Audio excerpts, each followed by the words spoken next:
La 9e saison de Mariée au premier regard s'est achevée, mais les polémiques et les émotions qu'elle a suscitées continuent d'agiter les réseaux sociaux. Avec seulement quelques couples ayant survécu à l'expérience, l'édition 2025 aura été marquée autant par des unions pleines d'espoir que par une avalanche de drames remettant en cause la foi du public dans la fameuse « science de la compatibilité ». L'authenticité des sentiments serait-elle peu à peu noyée sous les scénarios écrits et le montage télé?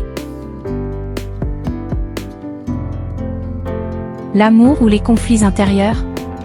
Là où les saisons précédentes de MAPR avaient encore un petit goût de poésie et d'innocence dans les débuts de la vie à deux, la saison 9 opère un virage, plus brut, plus tendu, avec des moments qui poussent le spectateur à se demander, c'est une émission de psychologie ou un champ de bataille?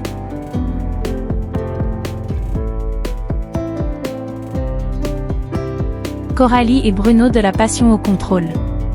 Coralie, 37 ans, infirmière, et Bruno, 42 ans, entrepreneur, formaient un couple prometteur, avec un taux de compatibilité de 78%.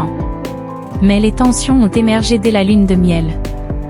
Bruno voulait tout gérer, l'agenda, les moindres détails du quotidien. Face à lui, Coralie, femme indépendante et affirmée, s'est rapidement sentie étouffée. Le contrôle ne se manifestait pas par la colère, mais sous un masque de sollicitude, un poison lent, invisible, mais présent. Le point de rupture arrive lorsque Coralie exprime qu'elle se sent privée de toute autonomie. Le 17 juin 2025, le couple annonce officiellement sa séparation, une issue que beaucoup avaient vu venir. Dans une vidéo de 14 minutes postée sur Instagram, ils expliquent. On avait de bonnes intentions, mais on n'arrivait pas à se parler. Plutôt que de continuer à se faire du mal, on a préféré arrêter là. Coralie précise qu'il reste en bons termes, Bruno a même rencontré mon nouveau compagnon. On tient à rester présent dans la vie de l'autre. Quand on lui demande ce que son nouveau partenaire pense de cette relation amicale, Coralie répond, tout en douceur, il va devoir l'accepter. Bruno rit, moi aussi, d'ailleurs. Clémence et Malik, une deuxième chance manquée. Clémence n'est pas une inconnue pour les téléspectateurs, elle avait déjà participé à la saison 8. Son retour dans l'émission, cette fois avec Malik, 43 ans, électricien, fort d'un taux de compatibilité de 81%, a ravivé l'espoir d'un nouveau départ pour celle qui avait déjà connu une première déception. Mais quelques semaines plus tard, le 22 juin 2025, ils annoncent leur rupture sur Instagram, un coup dur pour beaucoup. Ils faisaient figure de couple phare de cette saison. Dès leur première rencontre, une vraie connexion s'était créée. Ils avaient même prévu une seconde lune de miel, loin des caméras. Mais tout a volé en éclats après un séjour au ski. Sur Instagram, Clémence confie, Malik s'est peu à peu éloigné, même s'il continuait à me dire qu'il m'aimait. Je comprends qu'il pense à son fils, à son boulot, mais ce n'était plus le même homme que celui que j'avais connu au Portugal. Puis tout s'est joué en un instant, on venait de s'embrasser pour se dire au revoir, et une heure plus tard, il m'appelle, je ne veux pas continuer. Je ne vais pas me battre pour nous. Clémence lui lance, tu ne veux même pas essayer de te battre? Et Malik répond, j'ai l'impression d'être avec ma meilleure amie.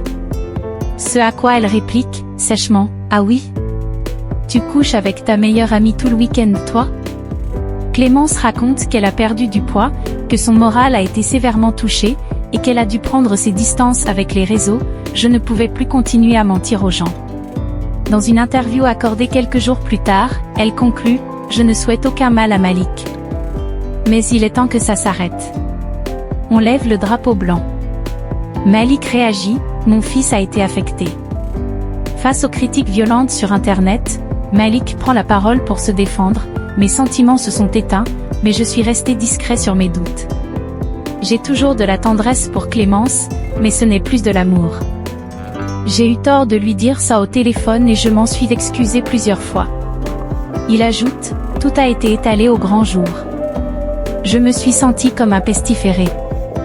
Et surtout, il révèle que son fils a été affecté, il a été moqué à l'école. Ça, c'était la goutte de trop. Certaines choses devraient rester privées.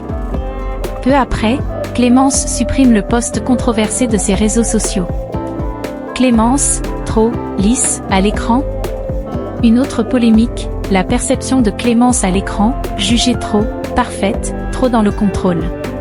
Certains internautes ont même ressenti leur histoire comme une expérience de psychologie sociale plus qu'une quête sincère d'amour. Le fait qu'elle ait participé à 2 saisons d'affilée soulève une question légitime, cherche-t-elle un partenaire de vie, ou une place sous les projecteurs ?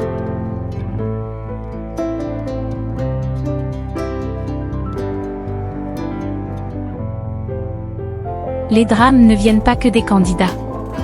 L'une des raisons pour lesquelles la saison 9 de Mariés au premier regard a fait autant de bruit, c'est aussi à cause des tensions.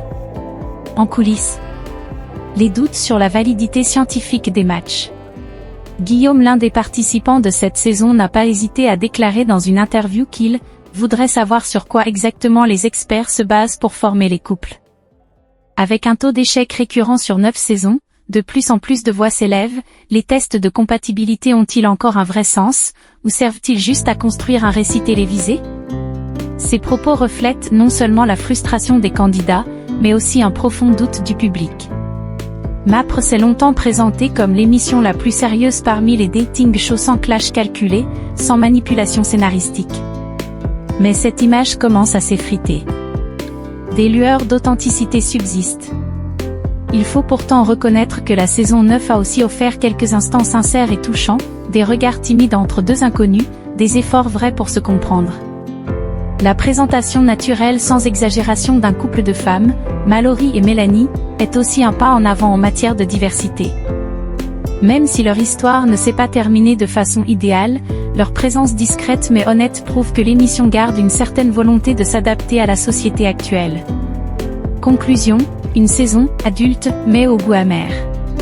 Cette 9e saison de Mariés au premier regard agit comme un miroir tendu à son propre concept. Quand les sentiments sincères rencontrent les caméras, peut-on encore croire à l'authenticité jusqu'au bout ? Les drames ne viennent pas d'un scénario monté de toutes pièces, mais de la réalité même des relations humaines, imprévisibles, parfois douloureuses, souvent plus complexes que n'importe quel algorithme. C'était une saison forte, mais aussi déroutante, qui envoie un message clair à la production: les téléspectateurs ne sont plus naïfs. Ils ne veulent pas juste voir l'amour, ils veulent y croire. Que pensez-vous des dramas de la saison 9 ? L'émission s'éloigne-t-elle de son esprit d'origine ? N'hésitez pas à partager votre avis.